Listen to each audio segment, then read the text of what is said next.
नमस्कार दोस्तों, मैं दीपक और आप सभी का स्वागत करता हूं आपके चैनल आत्ममंथन में। आज मैं एक ऐसी कथा लेकर आया हूं जिसका संबंध रामायण से तो है, लेकिन वो रामायण में वाल्मीकि कृत रामायण में नहीं मिलती है। उसका उल्लेख क्षेत्रीय भाषा की रामायण में मिलता है। तो आइए शुरू करते हैं कि राजा दशरथ और बाली के युद्ध रामायण के कुछ रूपों में मिलता है, लेकिन ये कथा वाल्मीकि रामायण के मुख्य संस्करण में नहीं मिलती है। ये कथा विभिन्न पुराणों और क्षेत्रीय संस्करणों में मिलती है। इस कथा के अनुसार बाली और राजा दशरथ के बीच युद्ध की पृष्ठभूमि और उसका परिणाम हम देखते हैं कि क्या क्या हुआ। राजा दशरथ का वनगमन। राजा दशरथ एक कुशल धनुधर और पराक्रमी योद्धा थे। एक बार वे शिकार के लिए वन में गए। वन में उनका सामना वानर राज बाली से हुआ। बाली ने उन्हें चुनौती दी क्योंकि वह अपनी शक्ति और अहंकार के लिए प्रसिद्ध था। बाली को अपनी शक्ति पर अत्यधिक गर्व था और उसने राजा दशरथ को युद्ध के लिए ललकारा। राजा दशरथ ने बाली की चुनौती स्वीकार की। दोनों के बीच भीषण युद्ध हुआ। बाली को एक विशेष वरदान प्राप्त था कि जब भी कोई उससे युद्ध करता उसकी आधी शक्ति बाली को प्राप्त हो जाती थी। यह वरदान बाली को लगभग अजेय ही बना देता था। इस युद्ध में भी बाली इसी वरदान के कारण राजा दशरथ को पराजित कर दिया।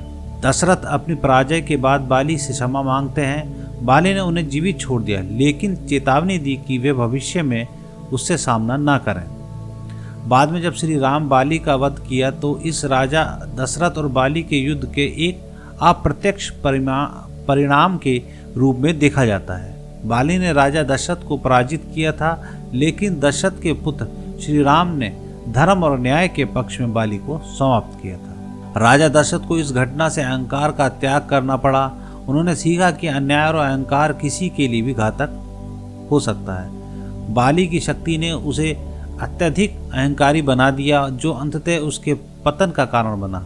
जब उसने अपने छोटे भाई सुग्रीव की पत्नी का अपहरण किया और उसे राज्य से निष्कासित कर दिया, तो ये राम द्वारा उसके वध का कारण बना।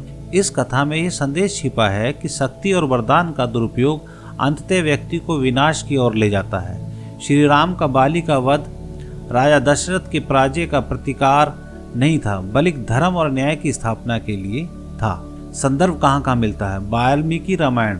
मुख्य कथा में इसका वर्णन नहीं है, लेकिन ये विभिन्न क्षेत्रीय संस्करणों में मिलता है।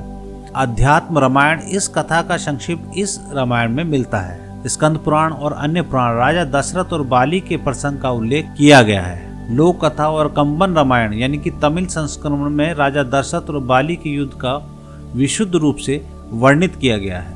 यदि आप इस किसी विशेष संदर्भ में देखना चाहते हैं तो इस क्षेत्र संस्करण को पुराणों में रूप से खोजा जा सकता है। और कहीं तक ये भी सिद्ध किया जाता है कि राम को जो वनवास का जो मुख्य कारण था वो ये भी हो सकता है कि जो कि पराजय के बाद बाली ने राजा दशरथ से उनकी पत्नी को मांगा, क्योंकि वो पराजित हो गए थे। तो राजा दशरथ ने इसके लिए मना कर दिया। तो परंतु राजा दशरथ को कुछ न कुछ तो देना था, तो राजा दशरथ ने कहा कि पत्नी के अलावा आप कुछ भी मांग सकते हैं। तो बाली ने राजा दशरथ से उनके मुकुट का यानी कि उनके राज्य का दान मांगा, या वो पराजय के। तो ये विचित्र कहानी मैं पढ़ रहा था। अब कहाँ तक सत्य है अगर ढूंढा जाए तो बहुत सारी चीज़ें हमें सोचने के लिए मजबूर करती हैं कि जीवन के अंदर हम जिन चीज़ों को पढ़ते हैं या समझते हैं या सुनते हैं उनको हम कैसे साबित कर सकते हैं। और कहीं ना कहीं ये सोचकर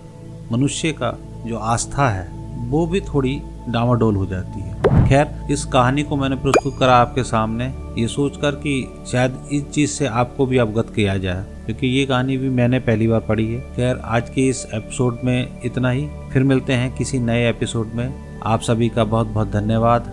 नमस्कार।